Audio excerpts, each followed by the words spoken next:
മടി പിടിച്ചിരിക്കുന്ന ദിവസങ്ങളിൽ നമുക്ക് വളരെ പെട്ടെന്ന് തയ്യാറാക്കാൻ പറ്റുന്ന വളരെ ടേസ്റ്റിയായ ഒരു ഐറ്റമാണ് ചെമ്മീൻ ചോറ്.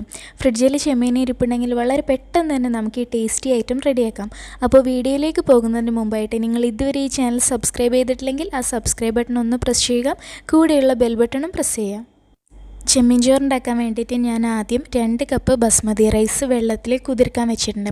അപ്പോൾ നമ്മൾ ചോറുണ്ടാക്കാൻ തുടങ്ങുമ്പോൾ ആദ്യം തന്നെ ഈ ബസ്മതി റൈസ് വെള്ളത്തിൽ കുതിർക്കാൻ വെച്ചാൽ മതി. ഞാൻ 2 കപ്പാണ് എടുത്തിട്ടുള്ളത്. പിന്നെ ഞാനിവിടെ ഒരു 250 ഗ്രാം ചെമ്മീൻ എടുത്തിട്ടുണ്ട്. അപ്പോൾ ഈ ചെമ്മീനെ ഇനി നമുക്ക് ഒന്ന് ചെറുതായിട്ടൊന്ന് മസാല പുരട്ടണം, ഒന്ന് ജസ്റ്റ് ഒന്ന് ഫ്രൈ ചെയ്തെടുക്കാൻ വേണ്ടിയിട്ടാണ്. അപ്പോൾ മസാല പുരട്ടണം നിർബന്ധമില്ല കേട്ടോ, ഫ്രൈ ചെയ്യണം നിർബന്ധമില്ല, അല്ലാതെ നമുക്ക് ഡയറക്റ്റ് മസാലയിലേക്ക് ഇട്ടാലും മതി. പക്ഷെ ഞാനൊന്ന് ഫ്രൈ ചെയ്തിട്ടാണ് ചെയ്യുന്നത്. അപ്പോൾ അതിന് വേണ്ടിയിട്ട് ഞാനൊരു 1/2 ടീസ്പൂൺ മുളക് പൊടി, പിന്നെ ഒരു 1/4 ടീസ്പൂൺ മഞ്ഞൾപ്പൊടി, ഒരു 1/4 ടീസ്പൂൺ കുരുമുളക് പൊടി, പിന്നെ ആവശ്യത്തിന് ഉപ്പ്, ഇത്രയും മാത്രം ചേർത്തിട്ട് നമുക്കിതൊന്ന് നല്ലോണം മിക്സ് ചെയ്തെടുക്കാം. ഒരു ലൈറ്റ് കോട്ടിങ് മതി. നമുക്കിതൊരു ഹാഫ് വേവിലൊന്ന് ഫ്രൈ ചെയ്തെടുക്കാൻ വേണ്ടിയിട്ടാണ്.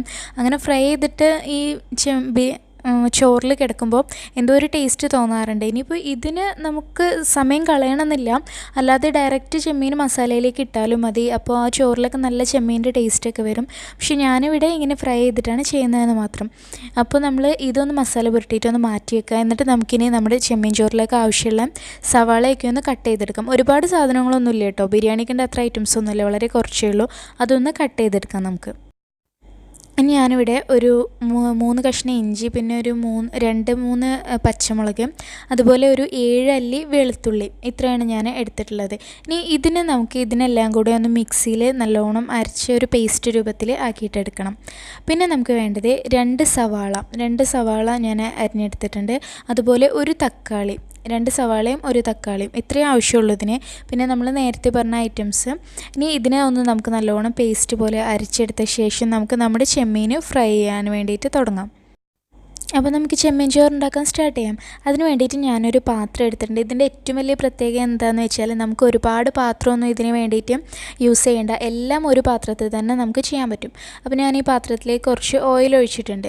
ചെമ്മീൻ ഫ്രൈ ചെയ്യാൻ ആവശ്യമുള്ള ഓയിലാണ്, സൺഫ്ലവർ ഓയിലാണ് ഞാൻ യൂസ് ചെയ്തിട്ടുള്ളത് കേട്ടോ. അതിലേക്ക് നമുക്ക് ഈ ചെമ്മീൻ ഇട്ട് കൊടുക്കാം. എന്നിട്ട് ചെമ്മീനെ നമുക്കൊരു ഹാഫ് വേവിൽ ഒന്ന് ഫ്രൈ ചെയ്തെടുക്കണം. കംപ്ലീറ്റ് ആയിട്ട് ഫ്രൈ ചെയ്യേണ്ട, ഒരു ഹാഫ് കുക്കായാൽ മതി. അത്രയും ആവുന്നവരെ നമുക്കൊന്ന് ഫ്രൈ ചെയ്തെടുക്കാം ചെമ്മീനിനെ.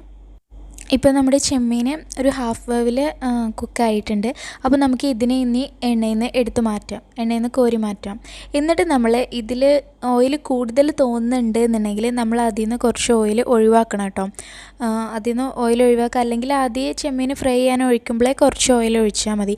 ഞാനിപ്പോൾ ഒഴിച്ചത് ഒരു അല്പം കൂടിപ്പോയെന്ന് തോന്നുന്നു, അപ്പോൾ എനിക്ക് കുറച്ച് കൂടുതലായിട്ട് ഓയിൽ തോന്നുന്നുണ്ട്. അതുകൊണ്ട് ഞാൻ ഇതിൽ നിന്ന് കുറച്ച് ഓയിൽ ഒഴിവാക്കിയിട്ടാണ് കേട്ടോ ചോറ് റെഡിയാക്കാൻ പോകുന്നത്, അല്ലെങ്കിൽ ചോറിൽ ഒരുപാട് എണ്ണ കൂടിപ്പോകും. ഇനി അതേ എണ്ണയിലേക്ക് തന്നെ നമ്മൾ നേരത്തെ കട്ട് ചെയ്ത് വെച്ച് സവാള ഇട്ട് കൊടുക്കുക, 2 സവാള. ഈ സവാള നമ്മൾ ഇതിലിട്ടിട്ട് ഒന്ന് വഴറ്റിയെടുക്കണം. സവാള ഒന്ന് വഴണ്ടി വരുമ്പോൾ നമ്മൾ നേരത്തെ മിക്സിയിൽ അടിച്ച് വെച്ച ഇഞ്ചിയും പച്ചമുളകും വെളുത്തുള്ളിയും കൂടെ അരച്ച് വെച്ചില്ലേ, അത് നമുക്ക് ഇതിലേക്ക് ചേർത്ത് കൊടുക്കാം. എന്നിട്ട് നല്ലോണം ഒന്ന് മിക്സ് ചെയ്ത് കൊടുക്കാം. പിന്നെ അതിൻ്റെ കൂടെ നമുക്ക് കുറച്ച് കറിവേപ്പില ഇട്ട് കൊടുക്കാം കേട്ടോ. അപ്പോൾ കറിവേപ്പില ഞാൻ ആദ്യം ഇട്ടു, അത് വീഡിയോയിൽ കിട്ടിയില്ല, ഫോൺ ഓഫായി പോയി. അതുകൊണ്ട് ഞാൻ ഒന്നുകൂടെ പറയുന്നത് കേട്ടോ, കുറച്ച് കറിവേപ്പില അതിൻ്റെ കൂടെ ഇട്ട് കൊടുക്കാം. കറിവേപ്പില ഇടുമ്പോൾ ഒരു പ്രത്യേക ടേസ്റ്റാണ്. വെളുത്തുള്ളിയുടെ ഇഞ്ചിയുടെയൊക്കെ ആ ഒരു പച്ചമണം മാറി വരുമ്പോൾ നമുക്കതിലേക്ക് തക്കാളി ഇട്ട് കൊടുക്കാം. നമ്മൾ അരിഞ്ഞു വെച്ച ഒരു തക്കാളി നമുക്ക് ഇതിലേക്ക് ഇട്ട് കൊടുക്കാം. എന്നിട്ട് നല്ലോണം ഒന്ന് മിക്സ് ചെയ്തെടുക്കാം. അപ്പോൾ നമുക്കിപ്പോൾ തന്നെ ഇതിലേക്ക് ആവശ്യമുള്ള ഉപ്പും കൂടെ ഒന്ന് ചേർത്ത് കൊടുക്കാം. ഉപ്പിടുമ്പോൾ റൈസിലേക്ക് ആവശ്യമുള്ള ഉപ്പിട്ടാൽ മതിയാവും. നമ്മൾ ചെമ്മീനിലേക്ക് നമ്മൾ അത് മാരിനേറ്റ് ചെയ്തപ്പോൾ അതിൽ ഉപ്പിട്ടിരുന്നു, അതുകൊണ്ട് ഉപ്പിടുമ്പോൾ ശ്രദ്ധിക്കുക. നമ്മൾ ഈ ചോറിലേക്ക് ആവശ്യമുണ്ട് ഉപ്പിട്ടാൽ മതി. പിന്നെ നമ്മളിത് വെള്ളം വറ്റിച്ചെടുക്കണം, ബിരിയാണീൻ്റെ ഒന്നും പോലെ ഊറ്റിയെടുക്കില്ലല്ലോ. അപ്പോൾ ചോറിലേക്ക് ആവശ്യമുണ്ട് ഉപ്പ് തന്നെ ഇട്ടാൽ മതി, ഒരുപാട് ഉപ്പിടണ്ട. ഇനി നമുക്കിതിനെ ഒന്ന് മിക്സ് ചെയ്തിട്ട് ഇതിനെ ഒന്ന് അടച്ച് വെച്ചിട്ട് നമുക്ക് കുക്ക് ചെയ്യണം. ഈ തക്കാളിയൊക്കെ നല്ലോണം ഉടഞ്ഞ് ഇതിൽ ചേരണം. അപ്പോൾ തക്കാളി നല്ലോണം വേവാൻ വേണ്ടിയിട്ട് നമുക്കിതിനെ ഒന്ന് അടച്ച് വെച്ചിട്ട് ഒരു 2 മിനിറ്റ് ഒന്ന് കുക്ക് ചെയ്തെടുക്കാം. അപ്പോഴേക്ക് തക്കാളി നന്നായിട്ട് കുക്കായിക്കോളും. ഇപ്പോൾ നമ്മൾ ഒരു 2 മിനിറ്റ് കഴിഞ്ഞ് ഓപ്പൺ ചെയ്തിട്ടുണ്ട്. തക്കാളിയൊക്കെ നന്നായിട്ട് കുക്കായിട്ടുണ്ട്. ഇനി നമുക്ക് ഇതിലേക്ക് ആവശ്യമുള്ള മസാല പൊടികൾ ചേർത്ത് കൊടുക്കാം. ഒരു 1/2 ടീസ്പൂൺ മുളക് പൊടി, പിന്നെ ഒരു 1/2 ടീസ്പൂൺ മല്ലിപ്പൊടി, അതുപോലെ ഒരു 1/4 teaspoon garam masala powder, 1/4 teaspoon മഞ്ഞൾപ്പൊടി, 1/4 ടീസ്പൂൺ കുരുമുളക് പൊടി. ഇത്രയാണ് നമ്മൾ ഇതിലേക്കുള്ള മസാലകൾ ചേർക്കുന്നത്. ഇതൊക്കെ ഓരോരുത്തരുടെ ടേസ്റ്റിനനുസരിച്ച് കൂടിയും കുറച്ചുമൊക്കെ ചെയ്യാം കേട്ടോ. ഇപ്പോൾ നല്ല എരിവ് ഇഷ്ടമുള്ളവർക്ക് വേണമെങ്കിൽ മുളക് പൊടി കുറച്ചുകൂടിയൊക്കെ ചേർത്ത് കൊടുക്കാം. ഞാൻ അധികം എരിവ് ഇട്ടിട്ടില്ല, ഞാൻ എരിവ് കുറച്ച് ഇട്ടിട്ടുള്ളൂ. അപ്പോൾ എരിവ് കൂടുതൽ ഇഷ്ടമുള്ളവർക്ക് വേണമെങ്കിൽ മുളക് പൊടി കുറച്ചുകൂടി ചേർത്ത് കൊടുക്കാം. അല്ലെങ്കിൽ നമ്മൾ പച്ചമുളക് എടുക്കുന്നതിൽ അതിൻ്റെ എണ്ണം കൂട്ടി കൊടുത്താലും മതിയാവും. അപ്പോൾ നമ്മൾ ഈ മസാലകൾ എല്ലാം കൂടി ഇട്ടിട്ട് ഒന്ന് നല്ലോണം മിക്സ് ചെയ്തെടുക്കാം. എന്നിട്ട് നമ്മൾ നേരത്തെ ഫ്രൈ ചെയ്ത് വെച്ച് ചെമ്മീൻ ഉണ്ടല്ലോ, അത് നമുക്ക് ഇതിലേക്ക് ഇട്ട് കൊടുക്കാം. ഇതാണ് ഞാൻ പറഞ്ഞത്, ഇപ്പോൾ നമ്മൾ ഫ്രൈ ചെയ്യാതെയാണെങ്കിലും ഫ്രൈ ചെയ്യാത്ത ചെമ്മീനും ഇതിലേക്ക് ഇട്ട് കൊടുത്താൽ മതി, അതും കുക്കായിക്കോളും. നമ്മൾ വെറുതെ ഒന്ന് ആ ഒരു ടേസ്റ്റിന് വേണ്ടിയിട്ട് ഒന്ന് ഫ്രൈ ചെയ്തെടുത്തതേ ഉള്ളൂ, നിർബന്ധമില്ല. അല്ലെങ്കിൽ നമ്മൾ പച്ച ചെമ്മീനെ അതുപോലെ ഇതിലേക്ക് ഇട്ട് കൊടുത്താലും മതി. ഈ സമയത്ത് ഇതേപോലെ തന്നെ ഇട്ടാൽ മതിയാവും. ഇനി നമ്മൾ ഈ ചെമ്മീനും കൂടെ ഇതിലിട്ടിട്ട് നല്ലോണം ഒന്ന് മിക്സ് ചെയ്തിട്ട് നമുക്കിതൊന്ന് അടച്ച് വെച്ചിട്ട് വേവിക്കണം. അപ്പോൾ ഇത് അടച്ച് വെച്ച് വേവിക്കാമെന്ന് പറയുമ്പോൾ ഇതിൽ കുറച്ച് വെള്ളം ഉണ്ടാവും. ആ വെള്ളം എല്ലാം ഒന്ന് വറ്റിയിട്ട് നല്ലൊരു റോസ്റ്റ് പരുവത്തിൽ ആയിട്ട് നമുക്കിത് കിട്ടണം.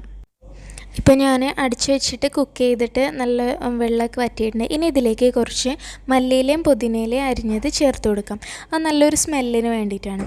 അപ്പോൾ അതുകൂടെ ചേർത്ത് കൊടുത്തിട്ട് നമുക്കിനി ഇത് നല്ലോണം ഒന്ന് മിക്സ് ചെയ്തെടുക്കാം. ചിലർക്കൊക്കെ ബിരിയാണി ഇഷ്ടമുണ്ടാവില്ലല്ലോ, മസാലയുടെ ഒരു കുത്തൽ എന്നൊക്കെ പറഞ്ഞിട്ട്. അങ്ങനെയുള്ളവർക്കൊക്കെ ഈ ഒരു ചോറ് എന്തായാലും ഇഷ്ടമാവും. കാരണം ഇതിൽ അത്രത്തോളം മസാലയോ ആ മസാലയുടെ ഒരു കുത്തലോ ഒന്നും ഉണ്ടാവില്ല. അപ്പോൾ എല്ലാവർക്കും ഇഷ്ടമാവും. ഇത് നല്ല ടേസ്റ്റാണ്, നമുക്ക് പെട്ടെന്ന് ഉണ്ടാക്കാനും പറ്റും. അപ്പോൾ ഇനി നമുക്ക് ഇതിലിപ്പോൾ വെള്ളമൊക്കെ വറ്റി നല്ല അടിപൊളിയായിട്ടുണ്ട്, മല്ലിയിലയും ഒക്കെ ഇട്ടിട്ടുണ്ട്. ഇനി നമുക്കിതിലേക്ക് വെള്ളം ഒഴിച്ചു കൊടുക്കണം. അപ്പോൾ ഞാനിവിടെ 2 കപ്പ് അരിക്ക് 3 കപ്പ് വെള്ളമാണ് ഒഴിച്ചു കൊടുക്കുന്നത്. ഒരു കപ്പിന് 1.5 കപ്പ് എന്നുള്ള അളവാണ് ഞാൻ എടുത്തിട്ടുള്ളത്. ഞാൻ ബസ്മതി റൈസിന് സാധാരണ ആ ഒരു അളവിലാണ് എടുക്കാറ്. ഇനി ഞാനിതിലേക്ക് കുറച്ചൊരു നാരങ്ങ നീരൂടെ പിഴിഞ്ഞു കൊടുക്കുന്നുണ്ട്. ഒരു അരഭാഗം നാരങ്ങയുടെ നീര് പിഴിഞ്ഞു കൊടുക്കുന്നുണ്ട് ഇതിലേക്ക്. പിന്നെ നമ്മൾ ഇതിൽ വെള്ളം ഒഴിക്കുമ്പോൾ ശ്രദ്ധിക്കേണ്ട കാര്യം, നല്ല തിളച്ച വെള്ളം തന്നെ വേണ്ട ഒഴിക്കാൻ. സാധാരണ പച്ചവെള്ളം ഒഴിക്കരുത്, അപ്പോൾ ഇതിൻ്റെ ടേസ്റ്റ് ആകെ മാറിപ്പോവും. അപ്പോൾ വെള്ളം ഒഴിക്കുമ്പോൾ നല്ലോണം തിളപ്പിച്ചിട്ടുള്ള നല്ല തിളച്ച വെള്ളം, നല്ല ചൂടുള്ള വെള്ളം തന്നെ ഒഴിച്ചു കൊടുക്കാൻ വേണ്ടിയിട്ട് ശ്രദ്ധിക്കാം. അപ്പോൾ ഈ വെള്ളം ഒഴിച്ചു, നമ്മൾ നാരങ്ങാനീര് ഒഴിച്ചു, ഇത്രയേ ഉള്ളൂ. ഇനി ഇതിലേക്ക് നമുക്ക് അരി ഇട്ട് വേവിക്കുക, അത്രേണ്ട പണിയേ ഉള്ളൂ. അപ്പോൾ ഇനി ഈ വെള്ളം ഒന്നിങ്ങനെ അത്യാവശ്യം ഒന്ന് തിളച്ച് വരുമ്പോൾ നമുക്കിതിലേക്ക് അരി ഇട്ട് കൊടുക്കാം. നമ്മൾ നേരത്തെ സോക്ക് ചെയ്ത് വെച്ചിട്ടുള്ള ബസ്മതി റൈസ് ഇട്ട് കൊടുക്കാം. പിന്നെ ഇതിന് ബസ്മതി റൈസ് തന്നെ വേണം നിർബന്ധമില്ല കേട്ടോ. നമുക്ക് നമ്മുടെ ബിരിയാണി അരി വെച്ചിട്ടും ഏത് അരി വെച്ചിട്ടും നമുക്കിത് ചെയ്തെടുക്കാവുന്നതേ ഉള്ളൂ. അരിയിലുള്ള വലിയ വ്യത്യാസം കൊണ്ട് ടേസ്റ്റിന് വലിയ മാറ്റമൊന്നും ഉണ്ടാവില്ല. ഞാനിപ്പോൾ ബസ്മതി റൈസ് ഉണ്ടായതുകൊണ്ട് അത് എടുത്തു എന്നേ ഉള്ളൂ. ഇതുപോലെ ബിരിയാണി അല്ലാതെ അതുപോലെ നല്ല ടേസ്റ്റി ആയിട്ടുള്ള സുർബിയാൻ റൈസ് എന്ന് പറഞ്ഞിട്ടുള്ള ഒരു അറേബ്യക് റൈസിൻ്റെ വീഡിയോ ഞാൻ മുമ്പ് ഇട്ടിരുന്നു. അത് കാണാത്തവരൊന്ന് കണ്ടു നോക്കുക. ബിരിയാണിയിൽ നിന്നൊക്കെ വ്യത്യസ്തമായിട്ടുള്ള ഒരു മേക്കിങ്ങും ടേസ്റ്റുമാണ് അതിന്. അപ്പോൾ ഒരു അറബിക് റൈസാണ്, അതും നല്ല ടേസ്റ്റാണ് കഴിക്കാൻ. അതിലും നമ്മൾ ബിരിയാണിയിൽ ചെയ്യുന്ന പോലെ അങ്ങനെ ഒരുപാട് വഴറ്റാനും അങ്ങനെയൊന്നുമില്ല. അപ്പോൾ ആ വീഡിയോ കാണാത്തവരൊന്ന് കണ്ടു നോക്കുക. അതിൻ്റെ ലിങ്ക് ഞാൻ കൊടുക്കാം ഡിസ്ക്രിപ്ഷനിൽ. അരി ഇട്ട് കൊടുത്ത ശേഷം നമുക്ക് ഇതിനെ ഒന്ന് മിക്സ് ചെയ്ത് കൊടുക്കുക. എന്നിട്ട് നമുക്ക് ഇനി ഇതിനെ ഒന്ന് കുക്ക് ചെയ്തെടുക്കണം. അപ്പോൾ അരി ഇട്ട ശേഷം ഒന്ന് തിളച്ച ശേഷം നമുക്ക് ഇത് അടച്ചു വെച്ചാൽ മതി. എന്നിട്ട് അടച്ചു വെച്ചിട്ട് ലോ ഫ്ലെയിമിലിട്ട് ഒരു 10 മിനിറ്റൊക്കെ വേണ്ടി വരും ഇതൊന്ന് കുക്കായി കിട്ടാൻ വേണ്ടിയിട്ട്. അപ്പോൾ ഒരു 10 മിനിറ്റ് നമുക്കൊന്ന് വെയിറ്റ് ചെയ്യാം. ലോ ഫ്ലെയിമിലിട്ടിട്ട് വേണം കേട്ടോ കുക്ക് ചെയ്യാനും. അപ്പോൾ 10 മിനിറ്റിന് ശേഷം നമുക്കിനി ഇത് ഓപ്പൺ ചെയ്ത് നോക്കാം. ഇപ്പോൾ 10 മിനിറ്റ് കഴിഞ്ഞിട്ടുണ്ട്, ഞാൻ ഫ്ലെയിം ഓഫ് ചെയ്തു. ഇനി നമുക്ക് ഇതൊന്ന് ഓപ്പൺ ചെയ്ത് നോക്കാം. നമ്മുടെ ചെമ്മീൻ ചോറ് റെഡി ആയോ എന്താണെന്ന് നമുക്കൊന്ന് നോക്കണ്ടേ. ഇതാ നല്ല അടിപൊളിയായിട്ട് കുക്കായിട്ടുണ്ട് നമ്മുടെ ചെമ്മീൻ ചോറ്. അപ്പോൾ ഇതിൽ നമ്മൾ വെള്ളം ഒഴിച്ചിട്ട് കുക്ക് ചെയ്യുന്നതായതുകൊണ്ടാണ് ഈ ഉള്ളിയൊക്കെ ഇങ്ങനെ മുകളിൽ വന്ന് നിൽക്കുന്നത്. അപ്പോൾ അതെല്ലാം നമ്മളൊന്ന് മിക്സ് ചെയ്ത് കൊടുക്കാം. അതെല്ലാം കൂടെ മിക്സ് ചെയ്തിട്ട് വേണം നമ്മളിത് വിളമ്പാൻ വേണ്ടിയിട്ട്. അതാണ് ഞാൻ പറഞ്ഞത്, ഇതിൽ ബിരിയാണിത്തെ പോലെ ഇങ്ങനെ മസാല വേറെ അങ്ങനെയൊന്നും ഉണ്ടാവില്ല എന്ന് പറഞ്ഞത്. അപ്പോൾ എന്തായാലും നമ്മുടെ റൈസും ചെമ്മീനും എല്ലാം നല്ല അടിപൊളിയായിട്ട് തന്നെ കുക്കായിട്ടുണ്ട്. ഇനി നമുക്കിതിനെ ഒരു സെർവിങ് ഡിഷിലേക്ക് മാറ്റാം. അപ്പോൾ നമുക്ക് മടി പിടിച്ചിരിക്കുന്ന ദിവസങ്ങളിൽ പെട്ടെന്ന് റെഡിയാക്കാൻ പറ്റിയ നല്ലൊരു ഐറ്റമാണിത്. ചില ദിവസങ്ങളിൽ നമുക്ക് കറിയും ഉപ്പേരിയും ഒക്കെ ഉണ്ടാക്കാൻ ഒരു മടിയായിരിക്കുമല്ലോ.